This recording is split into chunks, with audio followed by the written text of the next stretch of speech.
Hi everyone, thank you so much for joining us. We're just waiting for everyone to join us, to join the webinar, and we'll be starting in the next couple of minutes. We've got quite a lot of people to let in. I think we have over 600 attendees tonight, so if you can just bear with us for a couple more minutes, that would be great, and we'll be starting very shortly.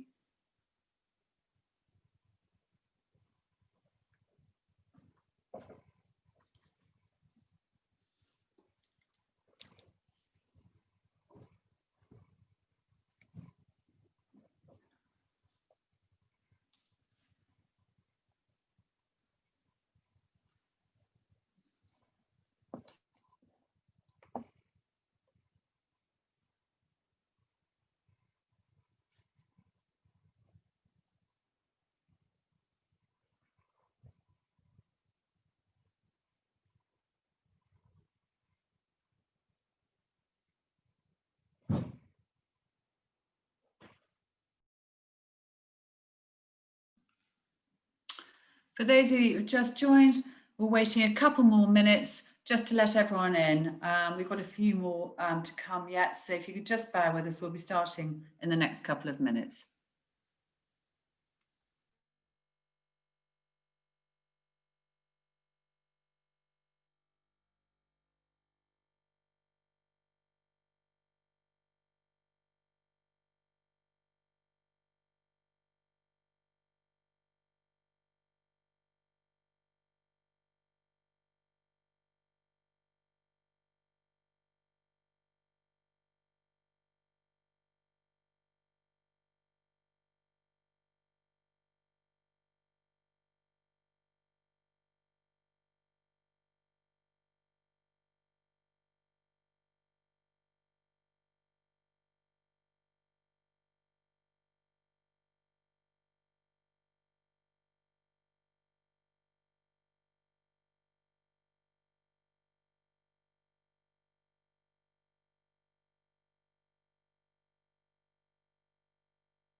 We've still got people coming in, so if you could just bear with us, it's slowing down a bit now, but hopefully we will be starting very, very shortly.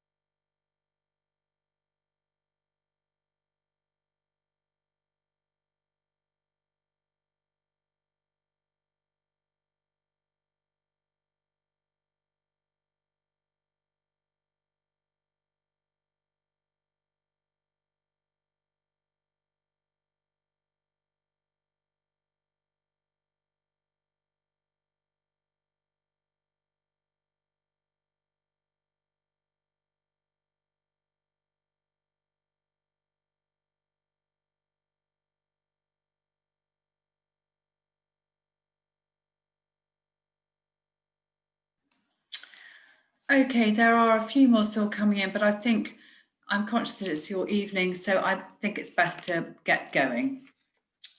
Good evening, everyone. My name is Belle Betwee, and I'm one of the careers advisors here at Peter Symonds College, and also the Sun Progression Mentor for the college. I'm hosting this evening along with two of my colleagues from the Careers Department. Firstly, I'd like to say welcome to this evening's talk on apprenticeships. I would like to say thank you all for joining us this evening and giving up your time. This is the first time we've actually arranged this particular talk for parents, carers and guardians, and we are delighted that we have over 600 participants joining us this evening. The session will be recorded and will be, a copy will be put on the parent portal shortly. There will be an opportunity to ask questions. So if you have a question, please could you pop it in the Q&A box. We have disabled the chat box, but Emma, our speaker, will answer them at various points during the evening. So if you could just write them in the Q&A section, we will sort them all out and put them to Emma. I'm now delighted to introduce our guest speaker tonight, Emma Gotz. Emma has over 20 years experience working as a career guidance professional. She currently works freelance as a career and personal brand consultant, and she is delivering this session tonight on behalf of the Apprenticeship Support and Knowledge programme, commonly known as ASK. Many thanks and enjoy the talk. Brilliant, thank you, Belle. Okay, so yeah, I should get my presentation up so I can share that on the screen for you, and then we'll get going. So, right, okay, so I'm going to presume that you can all see my presentation, and I will crack on. So yes, as Belle said, my name's Emma, and I do work for the ASK project, but I'm delivering this session about apprenticeships tonight on behalf of the National Apprenticeship Service, and that's who funds our presentations. So you'll see the branding, and I am very much promoting apprenticeships. So as parents and carers, we know that you're keen to hear about all of the options available to your child so that you can support them in their decision-making process.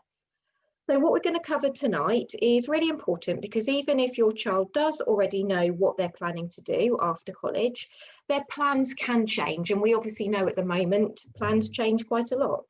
Apprenticeships have also changed significantly over the past few years. And there are some brilliant opportunities available out there. So through apprenticeships, young people can now even achieve a degree if they want to, but I will tell you about that a little bit later on.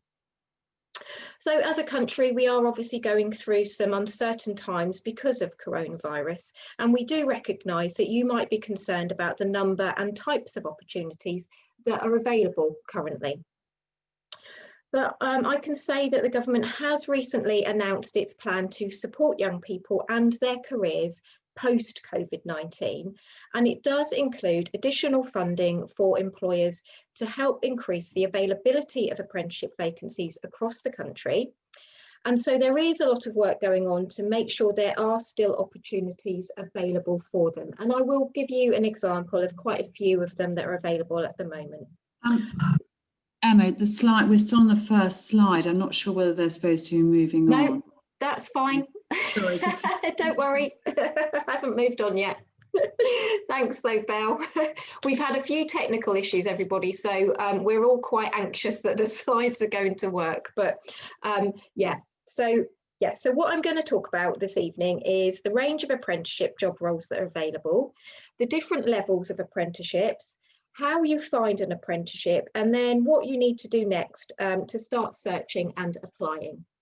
So obviously you can put some questions in the question box. I will stop at various points to ask them. If I think I'm going to cover something in the presentation, I will say, hold on, and I'll get to that.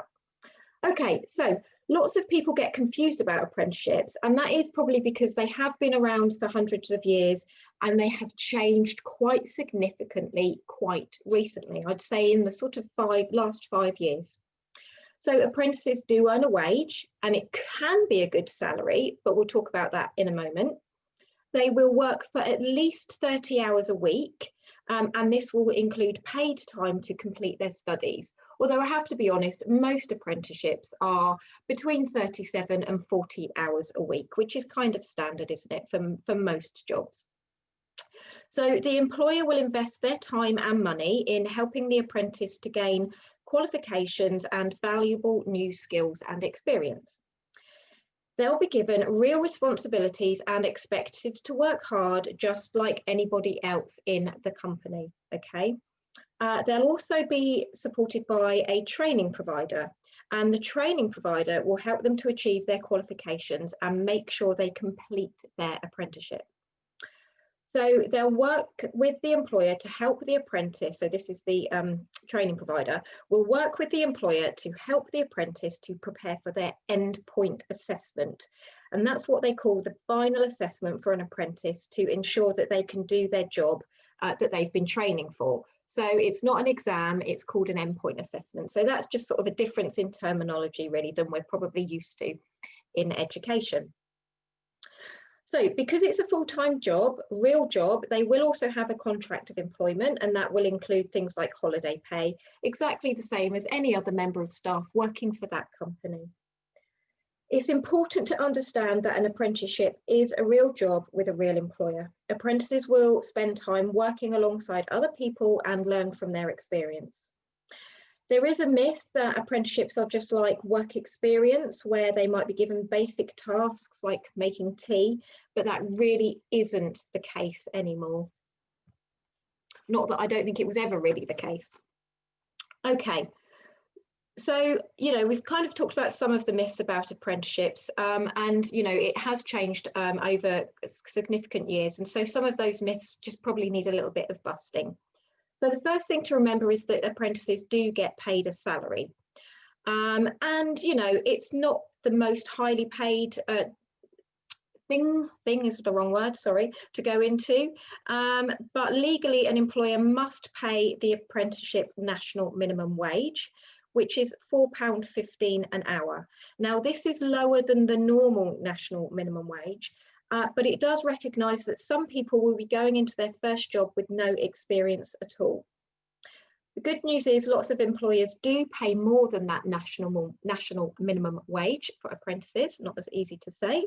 And the examples I've got to show you in a moment that are of higher and degree apprenticeships, they tend to pay higher than that.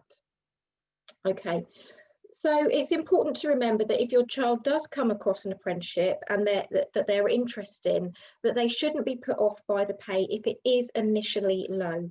Lots of employers will increase this as the apprentice achieves certain milestones through their apprenticeship.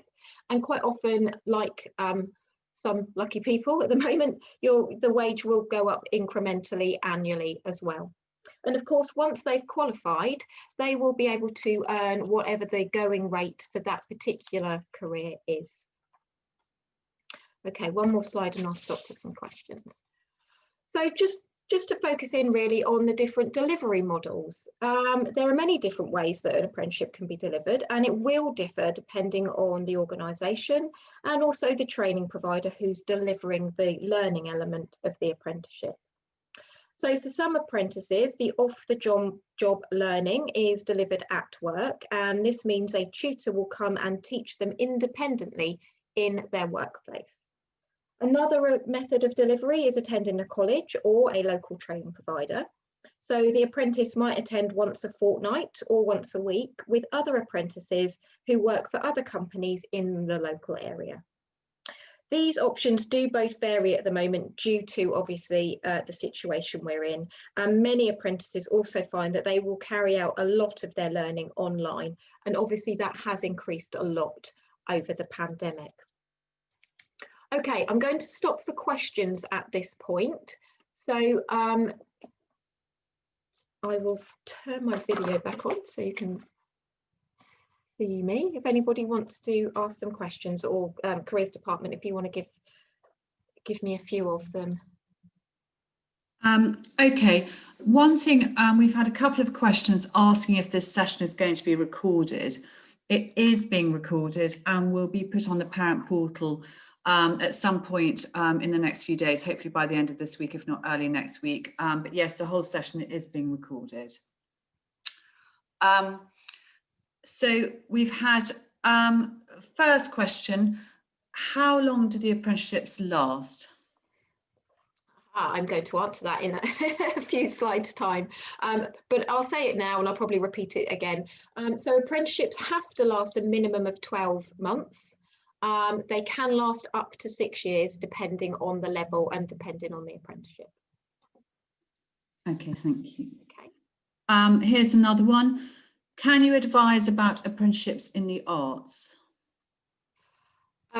Well, I'm not entirely sure whether that's sort of my role to advise particularly, but I suppose the question might be around the opportunities that are available. I would say that that's definitely an area where there may be less apprenticeships available than in others, such as engineering, which but there are opportunities out there. On this presentation, we used to have a video of a young woman who was working at the Royal Opera House, and she got her apprenticeship. Unfortunately, that video has been taken off because we've got new ones.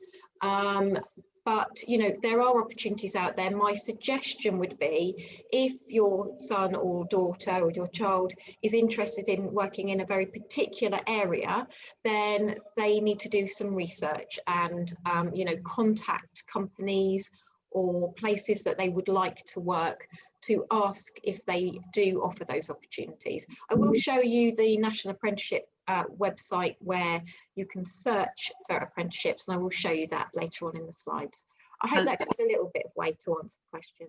And they can come and book an appointment with a careers advisor to give them support with that as well. Of course, sorry, yeah, absolutely. You've got a fantastic careers team at Peter Symonds College. You had social life on the previous slide. Any comments on this? Okay, yeah, I tend to skip over that one. Basically, I tend to talk when I'm talking to younger people about that. Basically, it's that, you know, when you're going into a workplace, obviously your social life will change. You won't necessarily have the same schedule as your friends who maybe are going to university or going to college. So it's really a comment about that. You will probably have more money than those friends. Your social life might change to just the weekends. You might start socialising with your work colleagues. But there's another sort of aspect to that, in that if you really, you know, want to be able to still continue socialising with other young people who are maybe in the same situation as you as an apprentice, there is something called the Young Apprenticeship Ambassadors Scheme that apprentices can get involved with, and there's lots of social activities, as well as, in fact, we had a young apprentice come and talk to some Peter Symonds College students this afternoon with me via online. But yeah, so that was really the comment around social life. Okay, here's another one. What is the difference between classroom learning and college or training centre learning? Good question. That's on this slide in front of me right now, isn't it? I think what that's about is the classroom. You might go, it might be a classroom in your workplace. If it's a large organisation, so for example, BAE, they have their own classrooms, or they'll have their own places within their kind of facilities that apprentices might gather, rather than actually going out to a college or a training provider. Okay, and the last one for this sort of group. Yeah. Is there a governing body to govern / control the companies that offer apprenticeships? A governing body. I don't know the answer to that question, so I'm not going to say that I do know the answer to that question. The you know, in the training provider has so the person that offers the learning part of it has they're subject to Ofsted, the same as colleges and schools. I will talk about that later. You know, I guess it's by reputation with companies. I have got a slide later actually that I talk about ways you can ensure, or you can, you know, try and ensure that the apprenticeship is a good apprenticeship. So maybe that's something I can pick up on there. But no, I don't believe there's a governing body for employers. You know, there's lots of advice and guidance out there for employers, and there's ways you can kind of sense check whether or not the employer is a good employer. Emma, we've got quite a few more questions, but I think there are things that you're about to cover, so I might hold those ones back until after the next few slides, if that's okay, and then we can just see if they're covered and go from there. Absolutely.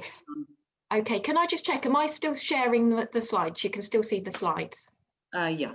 Yeah, so I just need to stop my video so you're looking at those and not me. Okay, brilliant, thank you. Okay, yeah, next slide.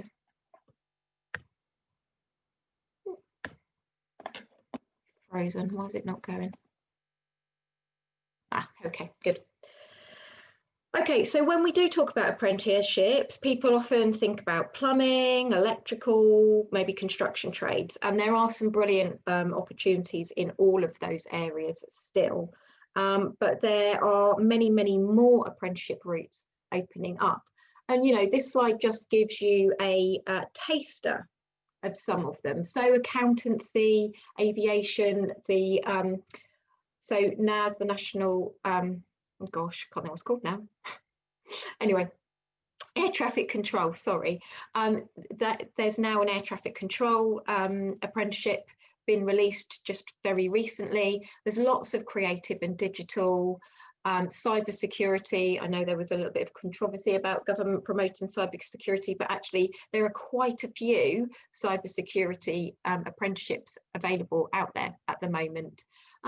You know, within the construction industry, there are, you know, there are surveying and that kind of thing, project management, you can do nursing, you can do teaching, and there are many, many more. So it's definitely not just a construction, trades and hairdressing, I guess, although they still exist and there's still some great opportunities out there for young people. Okay. So equally, the range of employers that are offering apprenticeships is quite impressive. You know, this slide shows you some really familiar logos of big companies in England who all recruit apprentices. So around 50% of apprentices that are apprenticeships that are started are with larger companies like this. But that means that there are 50% that are with smaller, more local companies. And I guess kind of reflecting on the question earlier about the governing body or the quality, it can be tempting to think that the best apprenticeships are just with these big, well-known names. But many of the smaller employers have absolutely brilliant schemes. They can enable fast-track career progression for their apprentices. They can offer a really nice, supportive environment for apprentices. And they might be in kind of niche areas that you may not have necessarily have thought of. So it's really important that you do your research and you don't ignore the smaller employers, because they really can be just as good. And I do have some examples in a couple of slides' time. We are particularly lucky sort of in Hampshire and our bordering counties. We do have some of these large employers are on our doorstep. So we have Airbus, we have BAE, we have IBM. Rolls-Royce is just down the road. You know, we've got a lot of these large companies who are offering some fantastic opportunities. The Royal Air Force as well, obviously. Okay. So, you know, if you're serious about an apprenticeship, it's also important to think about the different roles that a company might have. For example, if they want to work in finance, they shouldn't just look at the big finance and accountancy companies. There are lots of other companies with their own in-house finance departments where they'd still have access to a huge range of experiences and opportunities. So it can be a good idea to take some time to look at different departments that a company has and see if they offer any apprenticeships in that area. So, for example, you could work as a solicitor for Coca-Cola or a website designer for Vauxhall, cybersecurity for the government. There are thousands of different opportunities. You know, I actually have to say our local authorities are a great place to look. You know, if you think about Hampshire County Council, very close to Peter Symonds College, they have jobs in every single one of these opportunities on these job roles on the screen. And, you know, Hampshire itself and the local authorities in general have something called an apprentice first policy, which means whenever a job vacancy comes up, they have to see, can this be offered as an apprenticeship? If it can, it's opened up as an apprenticeship vacancy. So, you know, lots of opportunities, and if you're serious, don't just think of the obvious, do kind of explore different companies' departments. Right, so if we look at the apprenticeship levels, we now have 4 different apprenticeship levels: intermediate, advanced, higher and degree. So intermediate is the equivalent of 5 good GCSEs. The advanced apprenticeship, which is the level 3, is the equivalent of A levels. Higher apprenticeships cover all levels from 4 through to 7, but level 4 is the equivalent of a HNC, level 5 a HND, level 6 is the equivalent of a first degree, and level 7 is obviously a master's degree. And you can achieve a master's degree via an apprenticeship, and I do have an example on a later slide. So the level of apprenticeship you start at will depend on the kind of job that you're applying for. And it is really important not to be held back only for looking for a particular level. So saying, I only want to do a degree apprenticeship, for example, because it may be that you, or sorry, your child might need to start maybe at an advanced level or a higher level and then work their way up. And that won't necessarily be dependent on whether or not they've got A levels. It may just be that they would need to start at level 4. It is an equivalent, it's not an alternative to A levels. So doing an apprenticeship is completely different to getting GCSEs and A levels, and that's why it can be a little bit confusing.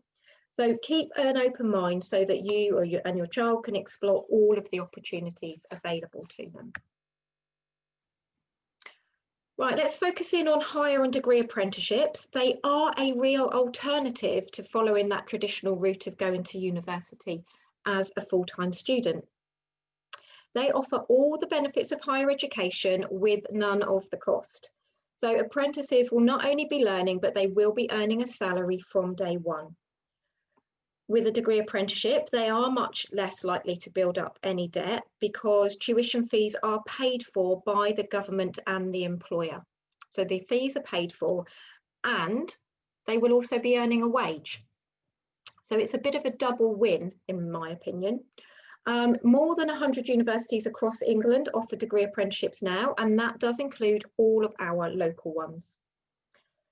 Students on degree apprenticeships are entitled to exactly the same as any other student, so they would still have access to student unions, sports facilities, clubs, societies, student discounts, and whatever, whenever that is appropriate.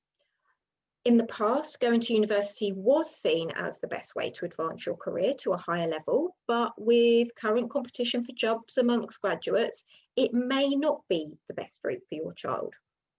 With an apprenticeship, you gain the competitive advantage of having at least 3 years work experience whilst also completing a degree. It is hard work as a degree apprentice. People often think apprenticeships are the easy route to full-time university, but the apprentice is working full-time and fitting in the equivalent of a full-time degree alongside it. So it might take a bit longer than studying full-time, for example, 4 years rather than 3, but they will achieve exactly the same degree. So no matter what kind of career your child wants to follow, they do need to do their research and find out if there is a way to get to the role they want to do via an apprenticeship. That way they can decide if they would prefer to study full-time at college or university, or if they would prefer to go into work as an apprentice and gain qualifications and experience on the job from day one. They can apply for an apprenticeship alongside applying for university, and then they can decide what's right for them at a later point once they know all of their options. Okay, I will pause there for questions. Put my little video back on. Hi Emma, Oh, yeah, there's lots of questions coming through. Okay. The first one is, there's been quite a few on about the pay and how quickly does the pay rise during an apprenticeship, and why would people go for a minimum for an apprenticeship if it's below the minimum wage? What's the benefits there? Well, I guess it's entirely up to the employer when the wage goes up and how the wage goes up. That's completely individual to each employer. You may see, you may have that conversation with the employer when you're going for the apprenticeship, and I'd suggest that is probably, a conversation to have in a sensitive and grown-up manner. Yeah.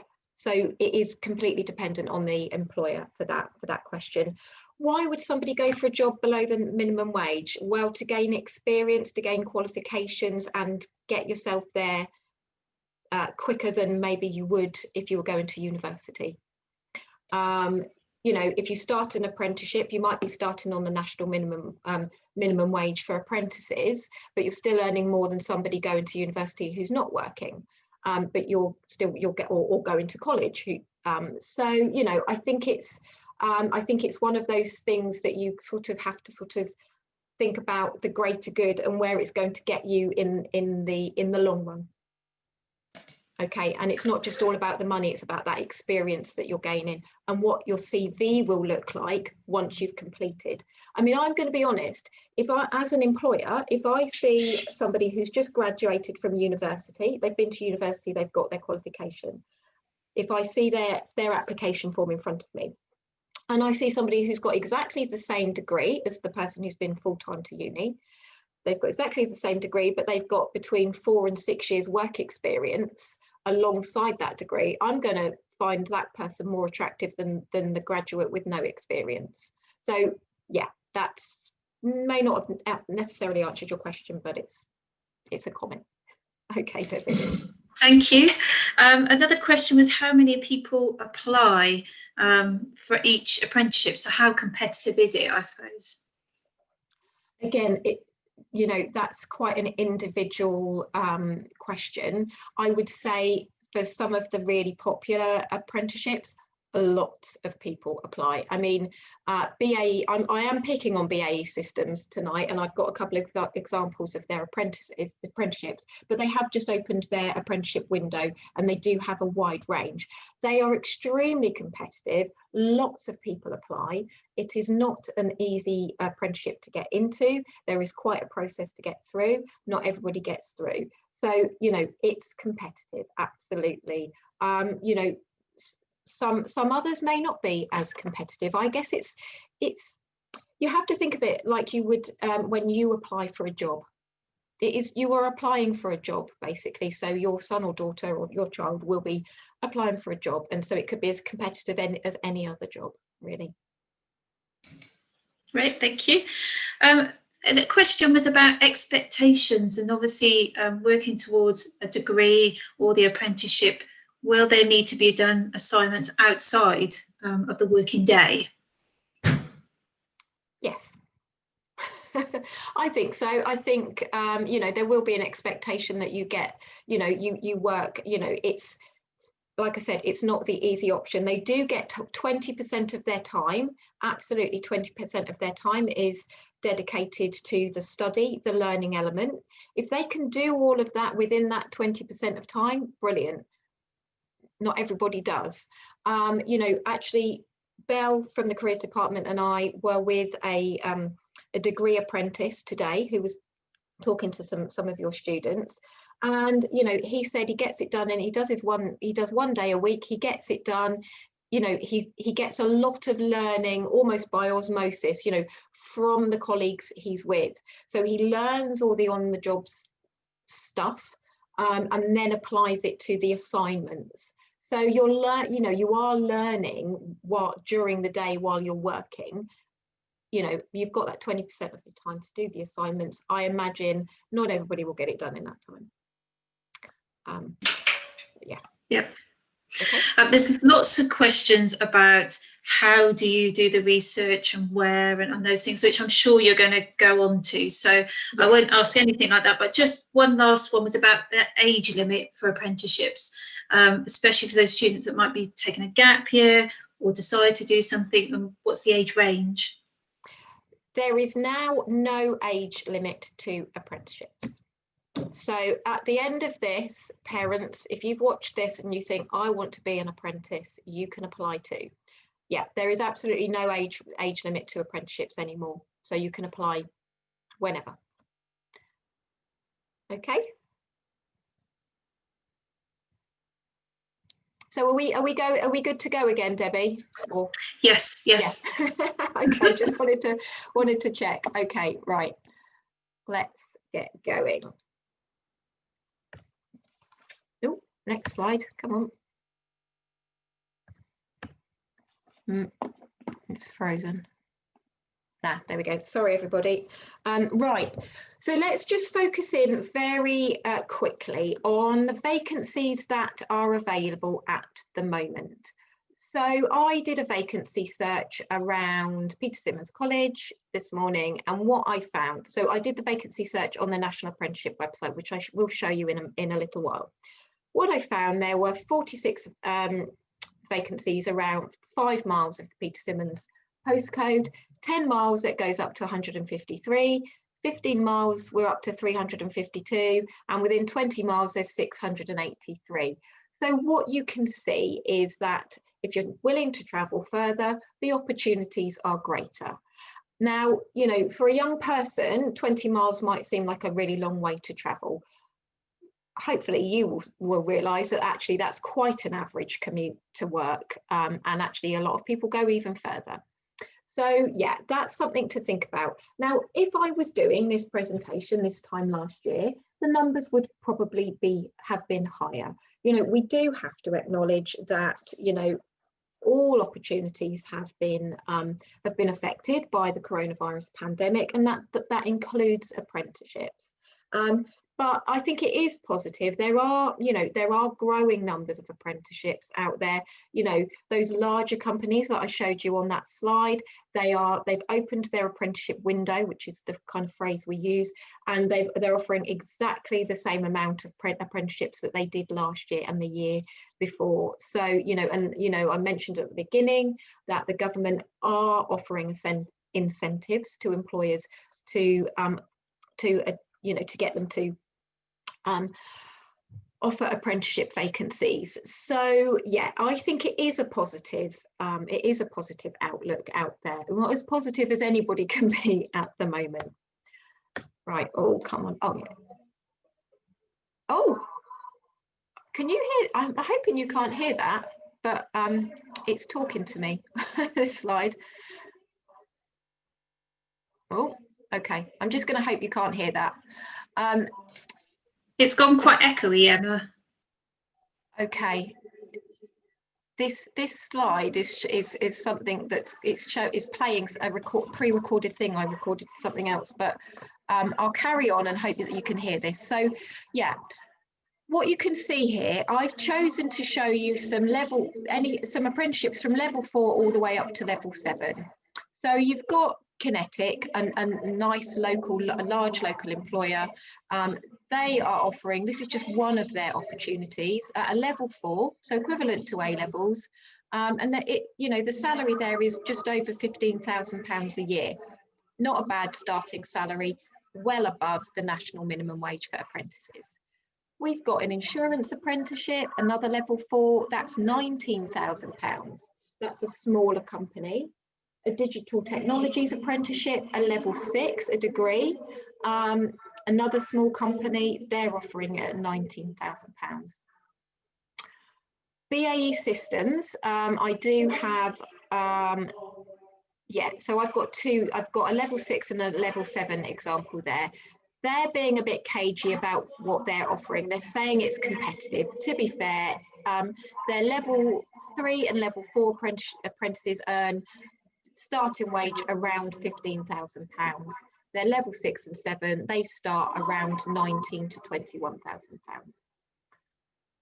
You can see that Portsmouth City Council, I was talking about our local councils, they're offering a degree apprenticeship as a building surveyor.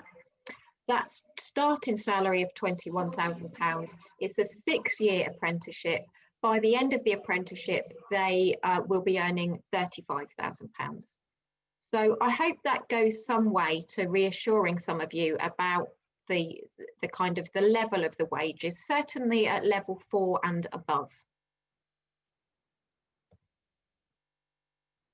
Okay, so how do you find an apprenticeship? So it's really important to register on the Find Apprenticeship website. It's the first link that should come up if you Google Find an Apprenticeship. Once you register, once your young person registers, they'll receive an account activation code by email. After activating their account, they'll be ready to start applying for apprenticeship vacancies. So you can look around at the different vacancies that are being advertised. It is a live job site, so it might be that they need to try a few different searches, or even to broaden how far they're willing to go, like that 20 miles that I showed you, to find the job that they are interested in. It is important to remember that numbers of vacancies will have reduced over this period, but there are more and more vacancies coming on every day. So typically there'll be lots of opportunities on the website, but you might have to do a few different searches. They need to start applying for jobs that they're interested in now, because as I've said, places like Kinetic, BAE, they've opened up their apprenticeship vacancies now, ready to start recruiting in April, ready to start the apprenticeship to start September next year. It's a long process. They have to go through several interviews, several online tests. If we're able to, they'll be invited into assessment centres, and they might have to do some group activities before they get to the final interview. Smaller companies, they tend to open their apprenticeship windows slightly later. So they tend to start really between February, April, May. So it is an ongoing process. It's not like applying for university where you have your window, you apply, that's it. You need to start looking now and keep going back. You know, I would say, you know, maybe weekly or fortnightly, just a quick search, anything else come up that I'm interested in. They'll have to apply for more than one. You know, I do keep referring back to this nice young man that joined us earlier, but it was quite useful actually, and it's obviously still fresh in my mind. He applied for quite a few apprenticeships before he got his level 6 apprenticeship with, it's a construction company, project management that he's doing. You know, so you need to kind of, I guess, manage some expectations with your child. They might get as far as an interview and then not get the apprenticeship. They may need to try again. But, you know, hopefully you've all had interviews yourself, and you know that that it is a learning process. And if you didn't get the first job, you'll have learned from that, and you can take that experience into the next interview. Okay. So, you know, whilst Find an Apprenticeship is the government website, and we, you know, and most employers are encouraged to put their vacancies on that website, so it's a nice central location. It's not the only place to look. You know, if your child has a particular employer in mind, they can go to their website, see if they can sign up for any recruitment alerts, or if the company sends out any newsletters. They should also make sure they follow their careers pages on social media. Most employers will probably use this as a route and a way to promote their own vacancies. We have spoken to lots of apprentices, and they say that they actually hear about their job through a family member or a friend. So make sure you tell everybody you know that they are looking for an apprenticeship, because you never know who might know somebody who knows somebody who has an apprenticeship vacancy going. There are also lots of other job search sites out there, so you know, it's important to look on those as well, you know, like Reed and that kind of thing. Vacancy Snapshot, which is what you can see at the bottom of the screen. This is a really useful website. It has lots of videos from current apprenticeship recruiters like IBM, for example. You know, their apprenticeship teams are talking about what they're looking for in an apprentice.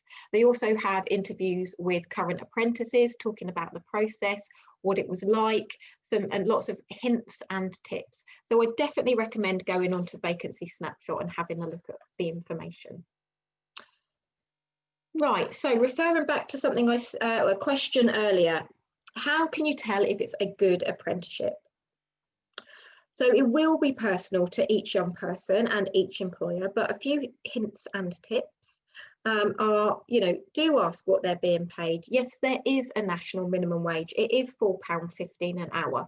But if it's a level 4 or above, then, you know, you should be expecting that the employer is offering more than that. You know, and also think about, you know, when will they get more money? When will that go up? Obviously asking it in a sensitive way, but, you know, asking about progression opportunities. If the employer openly discusses progression, then that's a good sign. They want to keep their apprentices on. Actually, that's another myth, that that once an employer has, an apprentice has finished their apprenticeship, that the employer doesn't keep them on.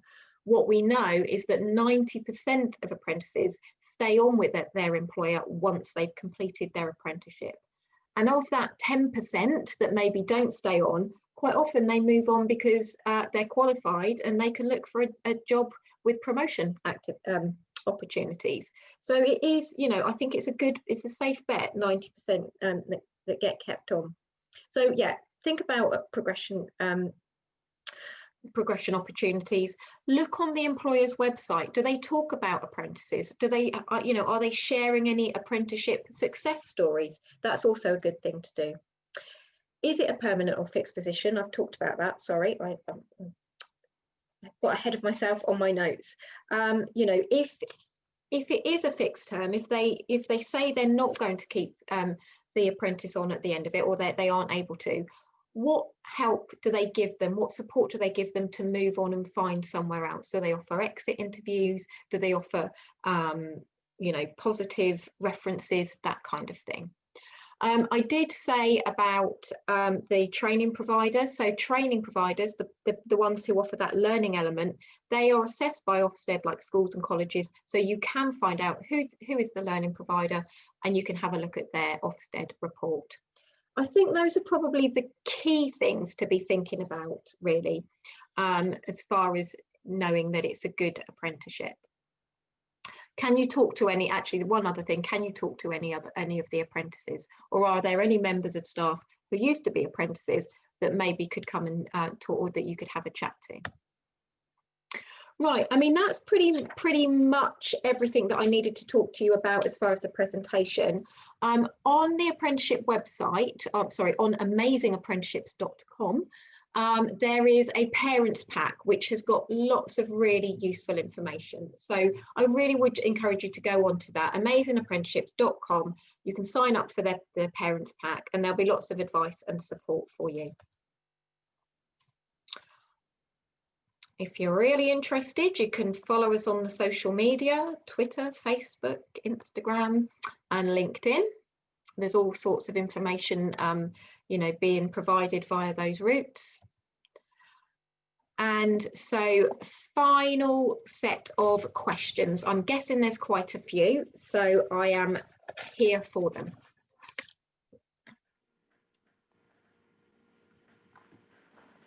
Hello there, my name is Iris. I'm just going to pick a few questions that I thought would be helpful. One parent asked, what kind of support is there for people with learning difficulties or disabilities on an apprenticeship? Okay, so that's individual to the learning provider or the training provider. If you go on to the, I wonder if I can show you the example. If you go on to the National Apprenticeship website, oh no, my presentation has just disappeared. I'm sorry. If you go onto the National Apprenticeship website, there is a box when you do this, when you start your search for apprenticeships, there's a box that says, is it disability? Oh gosh, I'm probably going to get the language wrong. I think it says disability friendly. There's a particular phrase, and if you click on that, then the employer has signed up to a disability support code for apprenticeship providers. So that's one way of ensuring there will be support within the apprenticeship. The learning provider should be able to provide support in the way that maybe a college would do. EHCPs, things like that, do not carry on within an apprenticeship. So you do need to think about that. You know, I think it's a little bit like when you apply for a job, you need to be very honest with an employer about any support needs you might have, and the employer will do their best, and certainly under the Disability Discrimination Act, they will do their, you know, they will make sure that they offer any support that they have to and they should do. So you need to think of it as like a job. You need to make sure that the employer and the training provider are aware of any specific needs that you might have. I hope that goes some way to answer that question. Iris, oh yeah, good. I was about to say you're on site. Okay, next question. Can you do a level 4 and then go on to do, perhaps with somebody else, a level 5, 6 or 7 apprenticeship? Yes, you can. Yeah. So funding wise, you can't get funding if you're doing exactly the same apprenticeship. So if you did one level 4 with one company and then wanted to do a level 4 with another company, if it was the same apprenticeship, you couldn't get funding for that. But absolutely, and quite often, you know, you need to start at level 3, and your employer will put you through incrementally, progression wise. Going to refer back to that young man again earlier. He started on a level 3 apprenticeship and he's now doing a level 6. So his company has supported his progression through to the degree apprenticeship level. Thank you. Next question. If you're doing a degree apprenticeship, is the university providing the teaching always in the locality of the job? No.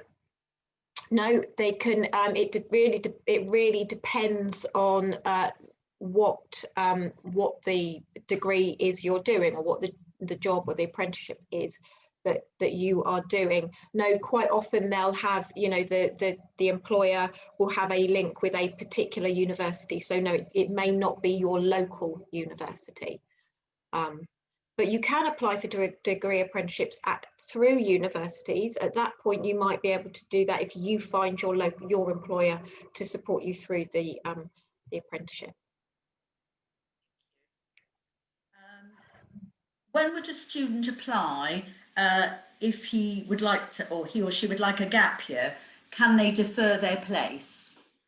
No, it's not. No, it's definitely not like how you would apply for a university place. No, if you want a gap year, go off, do whatever you want to do for that year, and then come back and start applying, ready to start. I mean, apprenticeships kind of start, they don't all start in September, you know, they start all the time.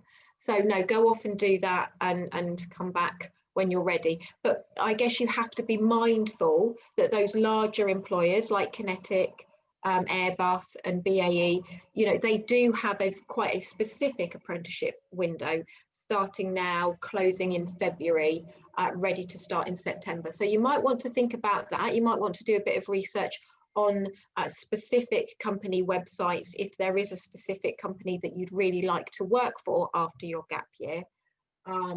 But no, there's no deferred placements. Okay, so thank you for that. And then the last question would be mentioned about the timing of the application, and you've answered that really well. It's whether there are fees charged if you're doing a degree apprenticeship, as there would be if you normally if you went to university. Would the apprentice be charged any fees? No, quite the opposite. So the university fees are paid for by the employer and the government. So government do put some of the funding towards it, the employer puts the rest of the funding towards it. And then on top of that, they pay the apprentice their wage. So, you know, I showed you those degree apprenticeships with Kinetic, BAE and Portsmouth City Council. You know, they're paying for that, the degree, and they're paying their apprentices somewhere between £19,000 and £21,000 a year.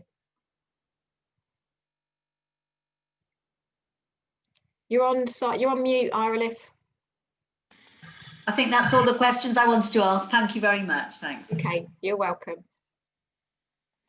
Has anybody else got any questions from the careers department? There's quite a few more. Are you happy to, if we could just run through them, if that's okay? Yeah, I'm happy. We're scheduled to finish at past, aren't we? So yeah, we've got 5 minutes. Okay, so just starting from the top, what percentage of the apprenticeships available are degree driven? I don't have the answer to that, I'm afraid. I guess, you know, yeah, I can't answer that in percentages. That's not my level of knowledge. I'm sure there's probably something out there on the National Apprenticeship website that might give you an indication. What I will say, obviously, I looked this afternoon and pulled out those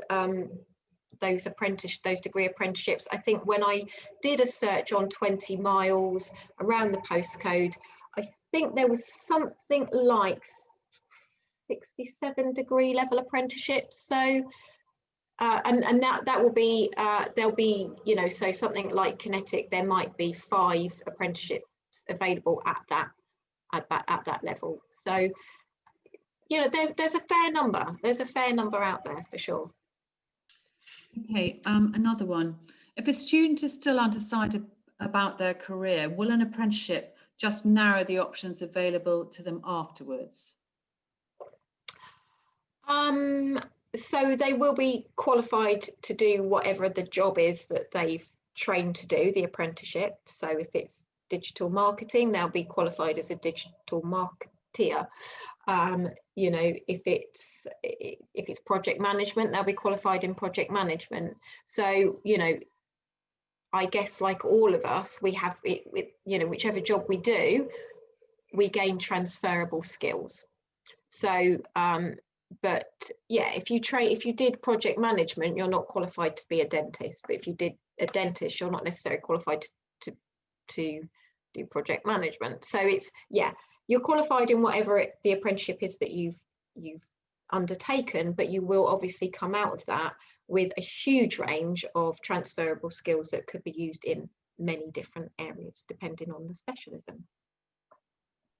Thank you. Moving quickly on, do you have to stay with the employer for a minimum period after achieving a degree, having been funded by the company? There are no rules around that. I would suggest there's a little bit of kind of etiquette that if your employer wants to keep you on, then you would stay. But no, there's no rules that you have to stay. They're not going to demand that that you give the money back that they've paid.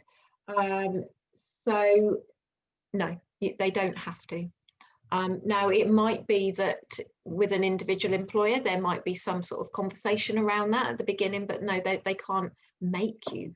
They can't make you stay. Hopefully, they've invested all that time and money in you. They will be a great place for you to want to stay and work. But no, We've can move on. had a couple of questions which are on the same theme, which is, can you change jobs partway through an apprenticeship to a different employer, and what happens if you leave halfway through the apprenticeship? Would you have any qualifications? And yeah, can you swap? There's sort of 2 questions covering the same thing. So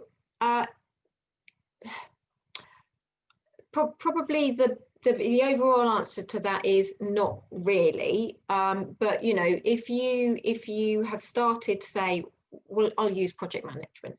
If you've started a project management apprenticeship with one employer and you see another employer that you'd like to work for and they are willing to take on the funding of your apprenticeship, which you'll be doing via a university, then it could work like that. But no, if you decide to leave halfway through your apprenticeship, you won't be qualified. But that's similar to if you decide to leave halfway through a degree, you won't be qualified unless you pick up a degree somewhere else. So not really. It might be through some sort of private arrangement. You could talk to an employer and they might pick it up, but it's not really, no. Okay, one question. Presumably you can still apply for DSA if you're eligible to help with hardware and support from the uni higher education provider.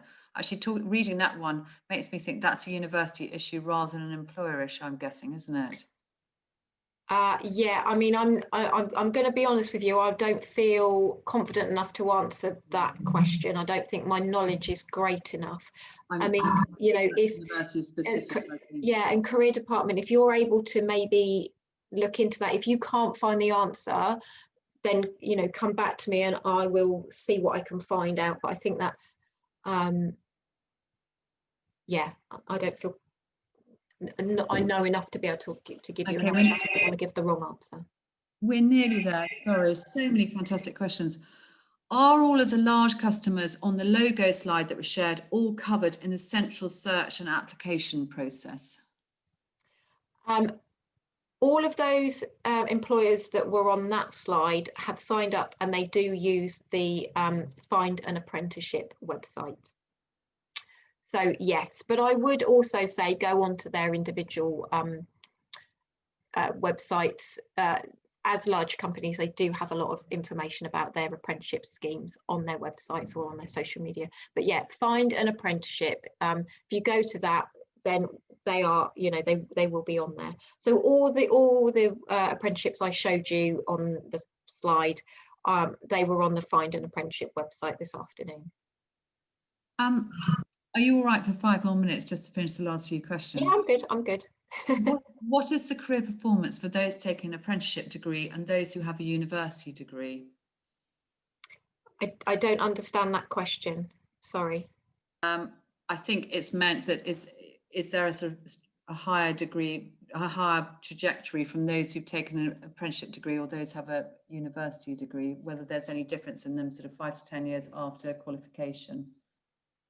Now that's interesting because degree apprenticeships are a relatively new addition to the apprenticeship suite, should we call it that? So I don't think we have that information yet. But you know, the apprentice is getting exactly the same degree as somebody who goes to university full time. So there should, you know, as far as quality of degree, there's no difference. You know, my gut feeling is they're in employment. They've got all that, they've got work experience as well as a degree. They're gonna have better opportunities to progress quicker than somebody who's graduated and then is looking for a job that way. You know, so I would say it's my gut instinct, it would be more favourable to the person with the degree apprenticeship because of the amount of experience they've got alongside that degree. Remember, not every you know, degree apprenticeships don't cover every single job. So there will still be some things you have to go to university full time for. You can't do it as an apprenticeship. Is that okay? Yeah, so nearly there now. Sorry, a couple of really quick, quite important ones. There may not be an age limit on apprenticeships, but does the government contribution only apply to a certain age group? No. No, Okay. Covers everyone. Simply answered. One more. Sorry, what happens if you're made redundant? Sadly, the same that happens if you're made redundant and you're not doing a degree of apprenticeship. You would need to, they would need to start, they would need to look for another employer. Now, it may be that there could be some sort of prior accreditation if, you know, with the university, with a university that was offering the degree element. Two last questions. If a student drops out of an apprenticeship for any reason, will they have to pay back their tuition fees? No. Okay. And the final one, please, do you know, are there any international apprenticeships? Good question. I don't think so, because this is very much a UK funded, you know, it's funded through the UK government. So certainly considering where we are at the moment with Brexit, I doubt it very much. No, I mean, it may be, you know, it may be that there are some, you know, because some of those companies are international companies, so there may be opportunities to go and work in other, you know, in other countries, but not really in that way. No. I just want to mention before people leave that my colleagues pointed out we actually have 2 apprenticeship talks in the next 10 days. CGI are talking tomorrow lunchtime and IBM on the 1st of February. And all the any apprenticeship jobs that come out are advertised on our internal careers intranet page under the jobs section. So do get your sons, daughters, wards to look on that page as well. Final question for the night that's just come out is, would you recommend this for forces families? I'm not entirely sure I get the context of that. I would recommend it for anybody, to be honest with you. There are apprenticeships in the armed forces. You know, that's sort of, there are apprenticeships in the armed forces, if that's the question. If it's otherwise, I think I wouldn't distinguish. I'd recommend it for anyone.